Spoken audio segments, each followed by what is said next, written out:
happy to be with you today. இன்றைக்கும் உங்களோடு கூட இருப்பதிலே நான் மிகுந்த சந்தோஷப்படுகிறேன். There are two things that should be there in our life right from the beginning of our Christian life to the end. கிறிஸ்தவ வாழ்க்கையின் துவக்கத்திலிருந்து முடிவு வரைக்கும் இரண்டு காரியங்கள் நம்மோடு கூட எப்பொழுதுமே இருக்க வேண்டும். That is, one is repentance, the other is faith. One is repentance, the other is faith. ஒன்று மனம் திரும்புதலும் இரண்டாவது விசுவாசமும். We will be repenting from new and new areas as we progress in our Christian life. கிறிஸ்தவ வாழ்க்கையிலே நாம் முன்னேறி சென்று கொண்டிருக்கும் பொழுது புது புது காரியங்களை நாம் நம்மளுடைய வாழ்க்கையிலே கண்டுபிடிக்கலாம். And we will be going from one level of faith to another level. That's faith to faith we should progress in our life. நம்மளுடைய கிறிஸ்தவ வாழ்க்கையிலே விசுவாசத்திலே முன்னேறி கொண்டே நாம் ஒரு தளத்திலிருந்து இன்னொரு தளத்திற்கு நாம் முன்னேறி சென்று கொண்டே இருக்கலாம். So my burden today is to share on faith. ஆகவே என்னுடைய பாரம் இன்றைக்கும் விசுவாசத்தை குறித்து பகிர்ந்து கொள்வதுதான். See, first of all I want to tell what is not faith. விசுவாசம் இல்லை என்றால் என்ன என்பதை முதலாவது நான் பகிர்ந்து கொள்ள விரும்புகிறேன். See, imagine we believe everything, we say everything from Genesis to Revelation is true. Is that faith? ஆதி ஆகமத்திலிருந்து வெளிப்படுத்தின விசேஷம் வரைக்கும் ஆண்டவருடைய வார்த்தை எல்லாம் உண்மை என்று நாம் சொல்லுகிறோம். அது விசுவாசமா? See, even devil knows that everything from Genesis to Revelation is absolutely right. சாத்தானும் கூட ஆதி ஆகமத்திலிருந்து வெளிப்படுத்தின விசேஷம் வரைக்கும் எல்லாம் உண்மை என்பதை அவன் அறிந்திருக்கிறான். So that is not faith. ஆகவே அது விசுவாசம் அல்ல. Imagine we know that God is all powerful, control of everything. We say that no, God loves us so much. That also we can say even devil also knows all these things. ஆண்டவர் சர்வ வல்லமையுள்ளவர், சகலத்தையும் அவர் ஆளுகை செய்கிறார், அவர் என்னை அதிகமாய் அன்பு செய்கிறார் என்று நாம் அறிகிறோம். அதை சாத்தானும் கூட அறிந்திருக்கிறான். Then what is faith then? அப்படி இருக்கும் பொழுது விசுவாசம் என்றால் என்ன? We can say faith is a heart trust in God, not a head trust. விசுவாசம் என்பது இருதயத்திலே தேவனை நம்புவது, நம்முடைய தலையிலே நம்புவதல்ல. Because we read in Romans chapter 10 verse 10. ரோமர் 10:10 நாம் இப்படியாக வாசிக்கிறோம். You can read that, brother. Romans 10 verse 10. With the heart one believes to righteousness, and with mouth he confesses, resulting in salvation. நீதியுண்டாக இருதயத்திலே விசுவாசிக்கப்படும், ரட்சிப்புண்டாக வாயினாலே அறிக்கை பண்ணப்படும். So it's not a head knowledge which is faith, it's a heart trust in God. ஆகவே மூளையிலே அறிந்திருப்பது அது விசுவாசம் அல்ல, ஆனால் இருதயத்திலே தேவனை நம்புவதுதான் விசுவாசம். That means when we come to really difficult situations, yes Lord, you will take me through this.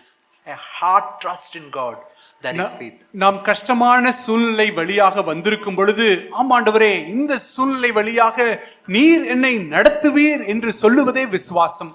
We can say another way in which we can explain faith is a helpless dependence on God. விசுவாசத்தை வேறு விதமாக நாம் சொல்ல வேண்டும் என்றால் உதவியற்ற நிலைமையிலே தேவனையே சார்ந்திருப்பது. See, one of the best examples of faith is John chapter 15. விசுவாசத்திற்கு சிறந்த ஒரு வசனம் யோவான் 15. We all know this verse very well. Verse 4 and 5. Abide in me as I in you. As branch cannot bear fruit of itself unless it abides in the vine, neither can you unless it abide in me. I am the vine, you are the branches. He who abides in me and I in him bears much fruit. Without me you can do nothing. யோவான் 15:4-5 வசனங்கள். என்னில் நிலைத்திருங்கள், நானும் உங்களில் நிலைத்திருப்பேன். கொடியானது திராட்சை செடியில் நிலைத்திராவிட்டால் அது தானாய் கனி கொடுக்க மாட்டாதது போல நீங்களும் என்னில் நிலைத்திராவிட்டால் கனி கொடுக்க மாட்டீர்கள். நானே திராட்சை செடி, நீங்கள் கொடிகள். ஒருவன் என்னிலும் நான் அவனிலும் நிலைத்திருந்தால் அவன் மிகுந்த கனிகளை கொடுப்பான். என்னை அல்லாமல் உங்களால் ஒன்றும் செய்யக்கூடாது. Maybe wine we may not see much, but a mango tree or a jackfruit tree, all these we have seen at least. நாம் ஒருவேளை திராட்சை செடிகளை பார்க்காமல் இருந்திருக்கலாம், ஆனால் மாமரம் அல்லது பலா மரம் இவைகளை நாம் பார்த்திருக்கிறோம். Just think of a branch in a tree. It is helplessly depending on that tree for its existence. ஒரு மரத்தில் உள்ள கிளையை சற்று நோக்கி பாருங்கள். அந்த கிளை பிழைத்திருப்பதற்கென்று உதவியற்ற நிலைமையிலே அந்த மரத்தை சார்ந்திருக்கிறது. The moment that branch is cut off, it's only a matter of time. It dries up and withers away. அந்த கிளையானது மரத்திலிருந்து வெட்டுண்டப்படுமானால் அது அழிந்து போவது ஒரு சில நிமிடங்களிலே அழிந்து போய்விடும். How much fruit a branch can bear after it's cut off? Not even one. ஒரு கிளையானது ஒரு மரத்திலிருந்து வெட்டப்பட்டதற்கு பின்பாக எவ்வளவு கனிகளை தானாக கொடுக்க முடியும்? ஒன்றும் கூட கொடுக்க முடியாது. See, it's Charles Finney who gave this example of faith. I want to quote that. Charles Binny என்கிற தெய்வ மனுஷர் விசுவாசத்தை குறித்து இப்படியாக அவர் சொன்னார். He said, just imagine you have got an extremely serious sickness.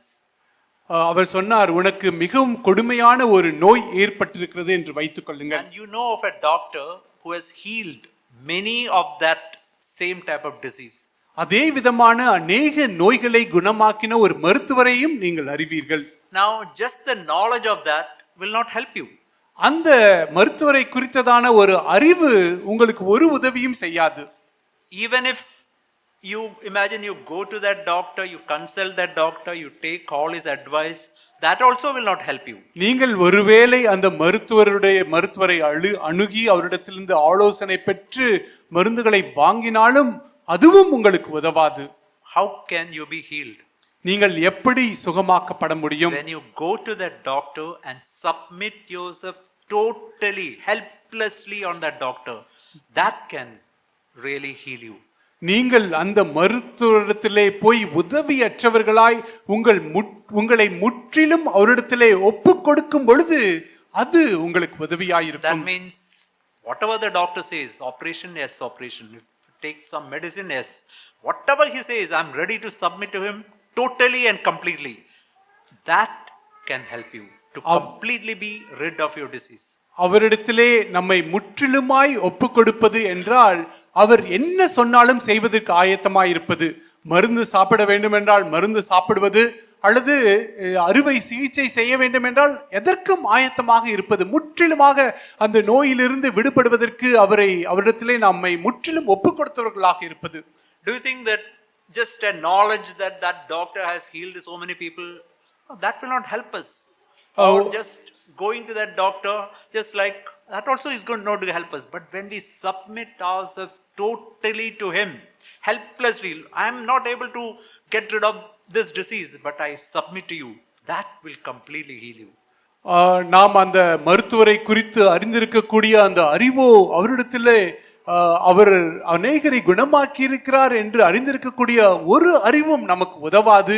ஆனால் அவரிடத்திலே சென்று நம்மை முற்றிலுமாய் ஒப்பு கொடுக்கக்கூடிய அந்த சூழ்நிலையே நமக்கு உதவியாயிருக்கும். So we can say that is real faith which is written in the Bible, where we go and submit ourselves totally to God. தேவனிடத்திலே சென்று முற்றிலுமாய் நம்மை ஒப்பு கொடுப்பதே ஒரு மெய்யான விசுவாசம் என்பதையே வேத வசனம் நமக்கு எழுதி இருக்கிறது. But I want to tell about one or two hindrances to faith. ஆனால் அந்த விசுவாசத்துக்கு தடையா இருக்கக்கூடிய ஓரிரு காரியங்களை நான் பகிர்ந்து கொள்ள விரும்புகிறேன். You know, one of the most important hindrance to faith is if you don't keep a good conscience, you cannot have faith. விசுவாசத்திற்கு மிகவும் தடையாக இருக்கக்கூடிய ஒரு காரியம் என்னவென்றால், நாம் நல்ல மனசாட்சி உடையவர்களாய் இல்லாத பொழுது அது மிகப்பெரிய ஒரு தடையாக இருக்கும். I want to show you this verse in 1 Timothy chapter 3 verse 9. 1 தீமோத்தேயு 3ஆம் அதிகாரம் 9வது வசனம். It's written, holding the mystery of faith with a pure conscience. 1 தீமோத்தேயு 3:9.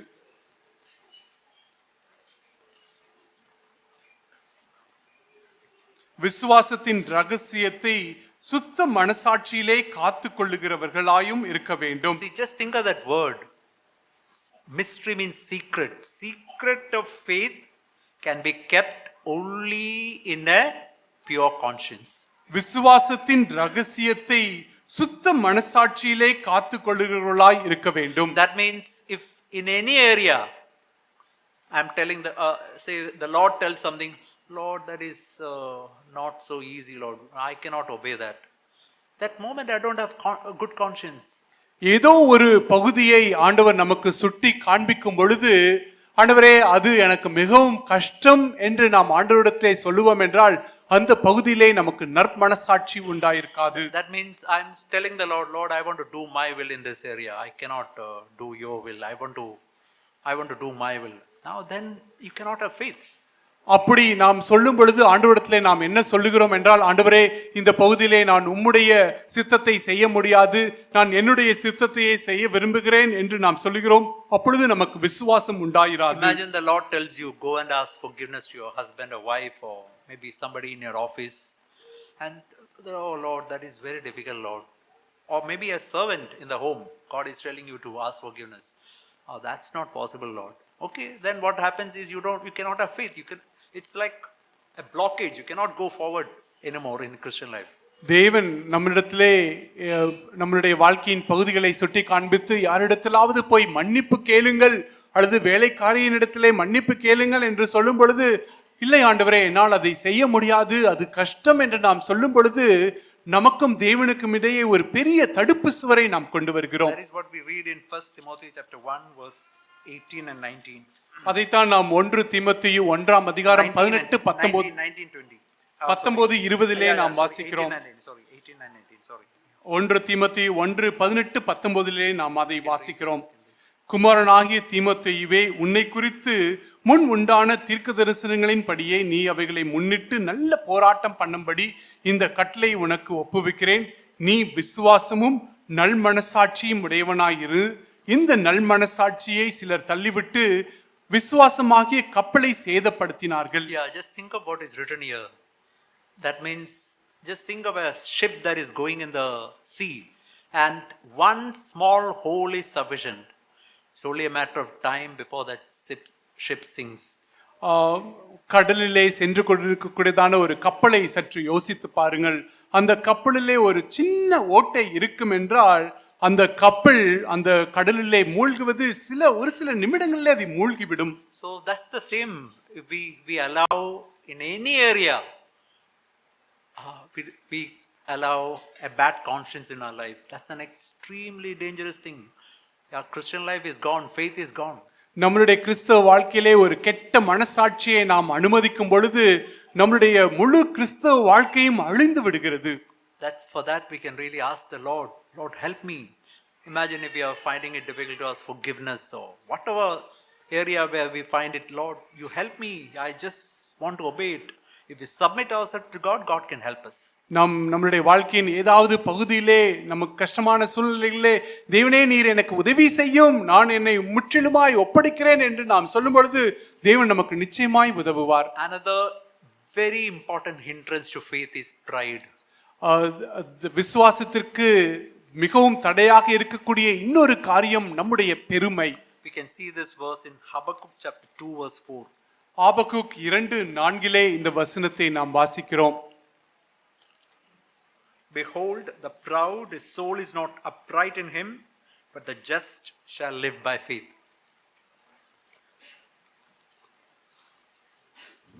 ஆபகுக் 2:4, இதோ அகங்காரியாய் இருக்கிறானே, அவனுடைய ஆத்துமா அவனுக்குள் செம்மையானதல்ல, தன் விசுவாசத்தினாலே நீதிமான் பிழைப்பான். Just think of that word.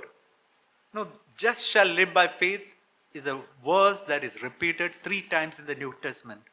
விசுவாசத்தினாலே நீதிமான் பிழைப்பான் என்று சொல்லப்பட்டிருக்கிறதான இந்த வசனம் புதிய ஏற்பாட்டிலே 3 முறை எழுதப்பட்டிருக்கிறது. But the opposite of faith is not written as unbelief. No, what is the opposite written? Pride. ஆனால் விசுவாசத்தின் எதிர்ப்பதமாக அவிசுவாசம் என்று எழுதப்படாமல் அது அகங்காரம், பெருமை என்று எழுதப்பட்டிருக்கிறது. I want to show you 2 portions in the New Testament which clearly shows how humility and faith are so closely connected. ஆஹ், புதிய ஏற்பாட்டிலே 2 பகுதிகளிலே ஆஹ், தாழ்மையும் பெருமையும் எவ்வளவு நெருங்கி Humility and faith. தாழ்மையும் விசுவாசமும் எவ்வளவு நெருங்கிய தொடர்புள்ளது என்பதை நான் காண்பிக்க விரும்புகிறேன். We can see in Matthew chapter 8 மத்தேயு 8ஆம் அதிகாரம் is the incident where that centurion servant is unwell and he came to Jesus. அந்த நூற்றுக்கு அதிபதியின் வேலைக்காரன் அவர் உடல்நிலை சரியில்லாமல் இருக்கும் பொழுது அவர் இயேசு கிறிஸ்துவினிடத்திலே வருகிறார். That servant is dreadfully tormented, அந்த paralyzed at home. அந்த நூற்றுக்கு அதிபதியினுடைய வேலைக்காரன் அழைக்கப்பட்டு பேய்களினால் அழிக்கப்பட்டு மிகவும் சித்திரவதைப்படுகிறான். Matthew, now just see what that centurion is telling the Lord. இப்பொழுது அந்த நூற்றுக்கு அதிபதி இயேசுவினிடத்திலே என்ன சொல்லுகிறார் என்பதை பாருங்கள். Chapter 8 verse 8. 8:8 Lord, I am not worthy. ஆண்டவரே நான் பாத்திரன் அல்ல. Just think of that one word. Can we really honestly tell from our heart, Lord, I am not worthy to sit in this congregation? இந்த ஒரு வார்த்தையை சற்று யோசித்து பாருங்கள். ஆண்டவரே, உம்முடைய சபையிலே நான் உட்கார்ந்திருப்பதற்கு நான் பாத்திரன் அல்ல என்று நம்மால் சொல்ல முடியுமா? I am not worthy to get this wonderful brothers. இந்த அருமையான சகோதரர்களை பெற்றிருப்பதற்கு நான் பாத்திரன் அல்ல. Lord, I am worthy only for hell in my life. என்னுடைய வாழ்க்கையிலே நரகத்துக்கு மாத்திரமே நான் பாத்திரவான். That is one wonderful example of humility. அதுவே தாழ்மைக்கு ஒரு மிகச்சிறந்த ஒரு உதாரணமாக Now இருக்கும். see verse 9. 9வது வசனத்தை It பாருங்கள். says, I am a man under authority. நான் அதிகாரத்துக்கு கீழ்ப்பட்டவன். That's another wonderful mark of humility. அது தாழ்மைக்கு இன்னொரு மிகப்பெரிய ஒரு அடையாளம். Lord, you put authority over me, and it can be in the workplace, it can be in the church, it can be in the home. I completely submit to that authority. ஆண்டவரே, நீர் எனக்கு மேலாக ஒரு அதிகாரத்தை வைத்திருக்கிறீர். அது என்னுடைய வேலை ஸ்தலமோ வீடோ ஒரு சபையோ, அந்த அதிகாரத்திற்கு நான் முற்றிலுமாய் கீழ்ப்படுகிறேன். My dear brothers, I want to ask you, do you criticize your superiors or maybe the boss or whoever it is, speak evil of him? நான் உங்களை பார்த்து கேட்க விரும்புகிறேன். நீங்கள் உங்களுடைய மேல் அதிகாரிகளை வேலை ஸ்தலத்திலேயோ அல்லது வேற எங்கோ இருக்கக்கூடியவர்களை குறித்து நீங்கள் அவர்களை குறித்து தாறுமாறாய் பேசி இழிவாய் பேசுகிறீர்களா? I want to tell you that is real pride. God, we cannot have faith then. அப்படி இருக்கும் பொழுது அது பெருமையாக இருக்கிறது, நமக்கு விசுவாசம் இராது. See, we are living in a world where there is full of gossip and criticism. நாம் வாழக்கூடிய இந்த உலகத்திலே காசிப், புறம் கூறுதலும் மற்றவர்களை குறை சொல்லுதும் நிறைந்து இருக்கக்கூடிய உலகத்திலே நாம் வாழ்ந்து கொண்டிருக்கிறோம். That is the most, actually what we are doing is we are siding with devil when we participate in that. நாம் அப்படி அவர்களோடு கூட கை சேர்க்கும் பொழுது, கை கோர்க்கும் பொழுது நாம் சாத்தானோடு கூட ஒன்று சேர்க்கிறோம். Now there's a phrase in English which says hand in glove. We are one with Satan when we criticize and when we gossip, speak evil of others. நாம் மற்றவர்களை குறித்து புறம் கூறி தீமையாக பேசி விமர்சிக்கும் பொழுது நாம் சாத்தானோடு ஒன்றோடு கை கோர்க்கிறவர்களாக நாம் இருக்கிறோம். You know what Jesus told him? We can see in verse 10. Jesus heard this, he marveled and said, assuredly I say to you, I have not found such great faith even in Israel. 10ஆம் வசனத்திலே இயேசு இதை கேட்டு ஆச்சரியப்பட்டு தமக்கு பின் செல்லுகிறவர்களை நோக்கி, இஸ்ரவேலருக்குள்ளும் நான் இப்படிப்பட்ட விசுவாசத்தை காணவில்லை என்று மெய்யாகவே உங்களுக்கு சொல்லுகிறேன் Very என்றார். clearly see, humility and faith go together. ஆகவே இங்கு மிகவும் தெளிவாக தாழ்மையும் விசுவாசமும் ஒன்றோடொன்று செல்வதை நாம் பார்க்கிறோம். Second example, Matthew chapter 15. இரண்டாவது மாதிரியாக மத்தேயு 15ஆம் அதிகாரத்திலே நாம் வாசிக்கிறோம். We can see here a Gentile lady coming to Jesus. புறஜாதியான அந்த ஸ்திரீ இயேசு கிறிஸ்துவினிடத்திலே வருகிறதை நாம் பார்க்கிறோம். Verse 15-21 onwards. 15ஆம் அதிகாரம் 21ஆம் வசனம் முதல். This is the only place where Jesus has gone outside Israel to Tyre and Sidon, which is actually outside the territory of Israel. இஸ்ரவேலருடைய அந்த எல்லைக்கு அப்பாற்பட்டு இருக்கக்கூடிய இந்த பட்டணம் தீரு சீதோன் பட்டணம். இந்த இடத்திற்கு முதன்முறையாக இயேசு கிறிஸ்து இஸ்ரவேலை விட்டு வெளியே செல்கிறார். You know, Jesus was in a place called Gennesareth. If you read in chapter 14, we can see that, verse 34, etc. Gennesareth to Tyre, if you see in the map, it's almost 55 kilometers. 14ஆம் அதிகாரம் 34ஆம் வசனத்திலே கெனசரேத்து என்கிற இடத்திலே இயேசு கிறிஸ்து இருந்ததை குறித்து நாம் வாசிக்கிறோம். கெனசரேத்திலிருந்து இப்பொழுது தீரு சீதோனுக்கு போவது என்பது 55 கிலோமீட்டர் தூரம் அவர் பிரயாணப்பட வேண்டும். Jesus went all this distance only to meet this lady, a இவ்வளவு Gentile lady. இவ்வளவு தூரம் இயேசு கிறிஸ்து பிரயாணப்பட்டு போனது ஒரு புறஜாதியான ஒரு ஸ்திரீயை You know, சந்திப்பதற்காகவே. when Jesus went there, this woman came. My daughter is severely demon possessed. Please help me. அப்பொழுது இயேசு கிறிஸ்து அங்க சென்ற பொழுது அந்த ஸ்திரீ இயேசுவினிடத்திலே வந்து எனக்கு இரங்கும், என் மகள் பிசாசுகளின் பிசாசினால் கொடிய வேதனைப்படுகிறாள் என்று சொல்லி கூப்பிட்டாள். Jesus did not answer a word. He was just walking, and this woman is coming after Jesus. இயேசு அந்த ஸ்திரீக்கு மறு உத்தரவு கொடுக்கவே இல்லை, நடந்து கொண்டே சென்று கொண்டிருந்தார். ஆனால் அந்த ஸ்திரீ விடாப்பிடியாக இயேசுவை தொடர்ந்து கொண்டிருந்தார். He came only for this lady. சற்று நினைவில் கொள்ளுங்கள், இந்த ஸ்திரீக்காகவே இயேசு கிறிஸ்து இவ்வளவு தூரம் பிரயாணப்பட்டு வந்திருக்கிறார். Please send her away. She is coming and crying out after us. இப்பொழுது சீஷர்கள் தயவு செய்து அவளை அனுப்பிவிடும், நம்மை அவள் தொடர்ந்து பின் சென்று நமக்கு தொந்தரவு கொடுக்கிறார் என்று சொன்னார்கள். Jesus said, I have not sent to only sent to the lost sheep of Israel. I have not sent to any of the Gentile women. You are a Gentile woman. I am not sent to you. அதற்கு இயேசு கிறிஸ்து அவளிடத்திலே காணாமற் போன ஆடுகளாகி இஸ்ரவேல் வீட்டாரிடத்திற்கு அனுப்பப்பட்டேனே அன்றி மற்றபடி அல்ல, நான் உனக்கு உதவி செய்ய முடியாது என்று இயேசு சொன்னார். See, we can see verse 25. She came, worshipped him, saying, Lord, help me. 25ஆம் வசனத்திலே அவள் வந்து, ஆண்டவரே எனக்கு உதவி செய்யும் என்று அவரை பணிந்து கொண்டாள். You can see her humility. He just fell down at Jesus' feet and said, please help me. இயேசுவினுடைய பாதத்திலே விழுந்து எனக்கு உதவி செய்யும் என்று சொல்லக்கூடியதான அவருடைய தாழ்மையை அங்கு பார்க்கிறோம். See what Jesus replied. He said, it's not good to take the children's bread and throw it to the little dogs. That means actually Jesus called her a dog. அதற்கு இயேசு கிறிஸ்து 26ஆம் வசனத்திலே பிள்ளைகளின் அப்பத்தை எடுத்து நாய்க்குட்டிகளுக்கு போடுகிறது நல்லதல்ல என்றார். அதற்கு இந்த வசனத்தின்படி இயேசு கிறிஸ்து அந்த புறஜாதியான ஸ்திரீயை ஒரு நாய்க்கு ஒப்பிடுகிறார்.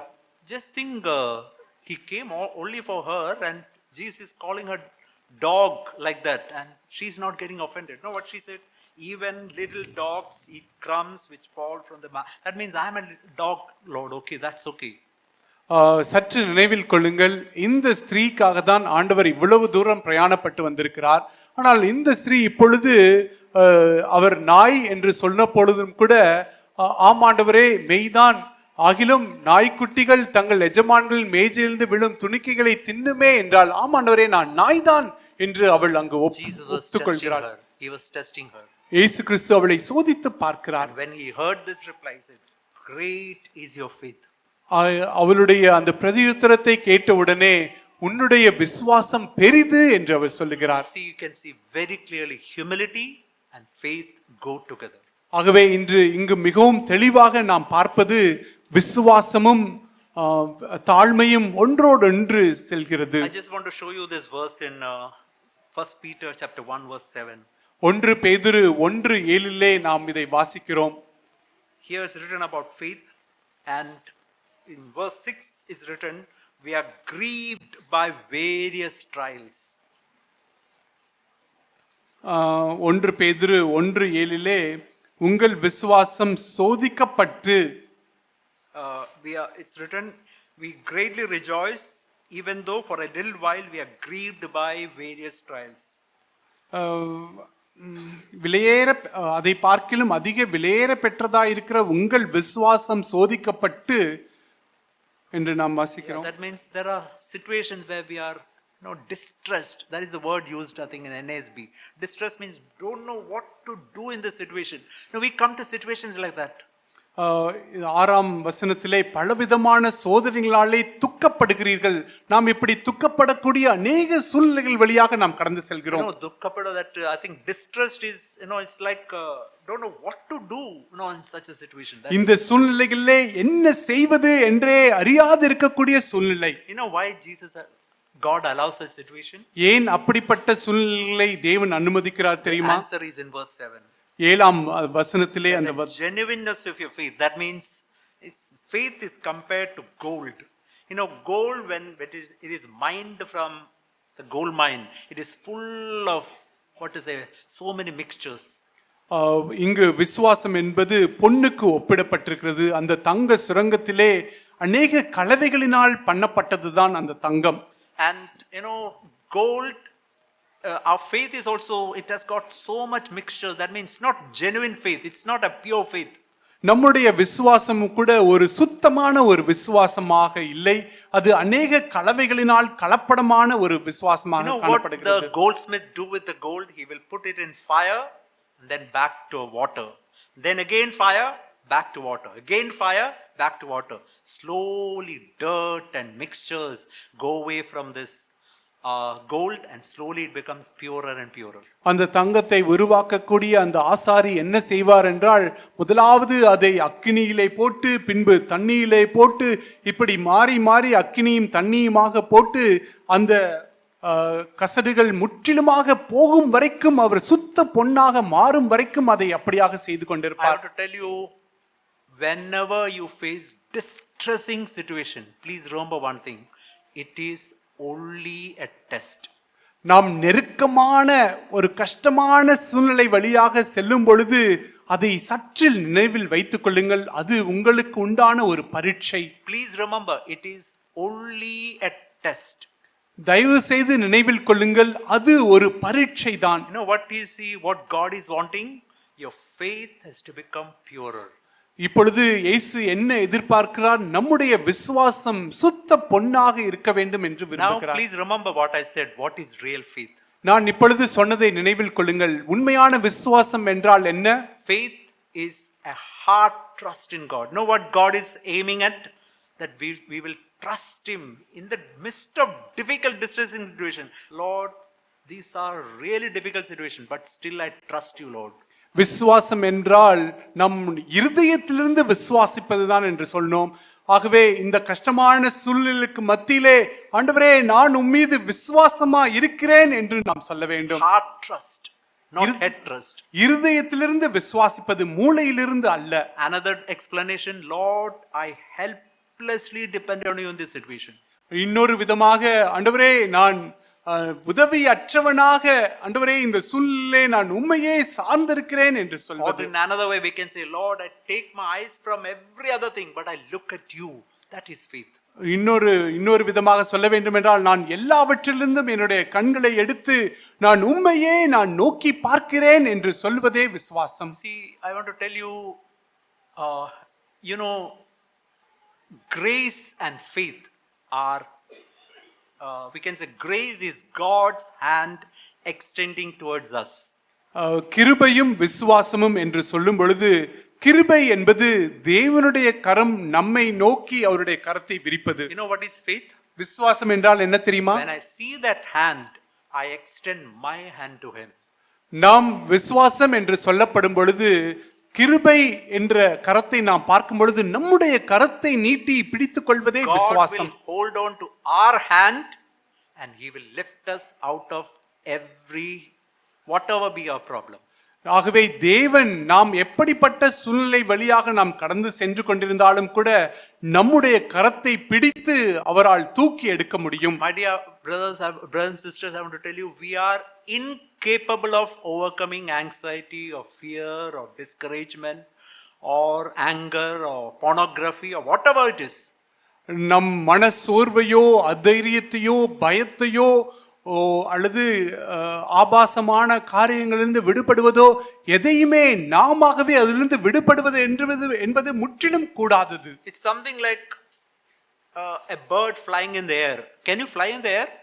ஒரு பறவை ஒரு வானத்திலே பறப்பது போல உங்களால் பறக்க முடியுமா? Okay, imagine I am determined here. next week I'm going to fly in the air like a bird. Is it going to happen? நான் அடுத்த வாரத்திலே நான் ஒரு பறவையைப் போல பறக்கப் போகிறேன் என்று நான் நினைப்பேன் என்றால் அது சாத்தியமா? How much ever you try, it's not going to succeed. எவ்வளவு நீங்கள் முயற்சித்தாலும் உங்களால் கூடாது. But if God can hold on to my hand and lift me out of that problem, that will help me. ஆனால் தேவன் நம்முடைய கரத்தை பிடித்து அவரோடு கூட நம்மை பறக்க செய்வார் என்றால் அது சாத்தியம். See, I want to show you one verse in Isaiah 53 verse 1. ஏசாயா 53 அதிகாரம் 1வது வசனத்திலே இதை நாம் வாசிக்கலாம். Who has believed our report, to whom has the arm of the Lord been revealed? எங்கள் மூலமாய் கேள்விப்பட்டதை விசுவாசித்தவன் யார்? கர்த்தருடைய புயம் யாருக்கு வெளிப்பட்டது? Just think of that word. What is written there? To whom has the arm of the Lord been revealed? Arm that is extending towards you. கர்த்தருடைய புயம் யாருக்கு வெளிப்பட்டது? யாரிடத்திலே தேவன் தம்முடைய கரத்தை நீட்டுகிறார்? See, that arm is grace which is extending towards you. அந்த புயம் என்பது தேவனுடைய கிருபை நம்மை நோக்கி வருவது. And the question is, who has believed our report? That means who has got faith to put his hand and hold on. Just put his hand and then God will hold us in his hand and lift us out of the problem. ஆனால் கேள்வி என்னவென்றால், எங்கள் மூலமாய் கேள்விப்பட்டதை விசுவாசித்தவன் யார்? யார் தேவனுடைய அந்த கரத்தை நாம் பிடித்துக்கொண்டு அவரோடு கூட பறப்பவர்கள்? See, in every situation, God only expects us to say, Lord, I cannot do it. You help me to come out of this problem. எல்லா சூழ்நிலைகளிலும் தேவன் நம்மிடத்தில் எதிர்பார்ப்பது என்னவென்றால், ஆண்டவரே இது என்னால் கூடாது, நீர் இந்த சூழ்நிலையிலிருந்து வெளியே வர எனக்கு உதவும் என்பதையே அவர் எதிர்பார்க்கிறார். There is a story which I read many years ago. It's a jungle fables. That story goes like this. நான் அநேக வருடங்களுக்கு முன்பாக வாசித்த ஒரு கதை. It's a story for the children. இது குழந்தைகளுக்கான ஒரு கதை. A monkey was sitting on the top of a branch of a tree. That branch broke off. That monkey fell into a bog, a muddy valley full of mud. ஒரு மரத்தின் உச்சியிலே ஒரு குரங்கு உட்கார்ந்திருந்தது. உட்கார்ந்திருந்த அந்த கிளை முறிந்த உடனே அந்த குரங்கானது ஒரு சேறு சகதி நிறைந்த ஒரு பள்ளத்துக்குள்ளாக விழுந்தது. Monkey is trying and trying. And you know that more you try, more you will sink. அந்த சேறு நிறைந்த அந்த பள்ளத்திலே இருந்து கொண்டு அந்த குரங்கு முயற்சித்துக் கொண்டே இருக்கிறது. நமக்கு நன்றாக தெரியும், நாம் எவ்வளவு முயற்சிக்கிறோமோ அவ்வளவு எளிதாக நாம் உள்ளே செல்ல முடியும். And that muck and dirt come up to this level, that is his mouth level. அந்த அழுக்கும் சேரும் சகதியும் வாய் வரைக்கும் வந்துவிடும். You know what that monkey was doing? That picture was there. I always remember that. It is pulling by whiskers to come out. அந்த படம் எனக்கு தெளிவாக நினைவில் இருக்கிறது. அந்த குரங்கு என்ன செய்யும் என்றால், தனக்கு உண்டான அந்த மீசையை பிடித்துக்கொண்டு இழுத்து மேலே வர முயற்சிக்கும். It will only sink. That's the only answer. அது எவ்வளவு முயற்சித்தாலும் அது அங்கு மூழ்கத்தான் செய்யும் என்பதுதான் பதில். Then it began to cry, help me, help me. பின்பு அந்த குரங்கானது எனக்கு உதவும் உதவும் என்று கூக்குரலிட்டது. And that story tells of an elephant which came and lifted that monkey out of that bog. அப்பொழுது பின்பு அந்த கதையிலே ஒரு யானையானது வந்து அந்த குரங்கை மேலே தூக்கி அதை உதவுவதை தான் நாம் வாசிக்கிறோம். That is a picture of faith and grace. That elephant is the picture of Jesus Christ coming and taking us out. இது கிருபையும் விசுவாசத்துக்கான ஒரு படம். அந்த யானையானது இயேசு கிறிஸ்து வந்து நமக்கு உதவுவதை தான் ஒரு படமாக காண்பிக்கிறது. All that God expects from us is not to come out of it. Only expects us cry and say, Lord, I cannot do it, please help me. நாம் இந்த பிரச்சனைகளுக்கு மத்தியிலிருந்து நாம் வெளியே வர வேண்டும் என்று தேவன் எதிர்பார்க்காமல், நாம் தேவனே எனக்கு உதவி செய்யும் என்று கதறுவதையே அவர் எதிர்பார்க்கிறார். Okay, let's see one more portion. For James chapter 4.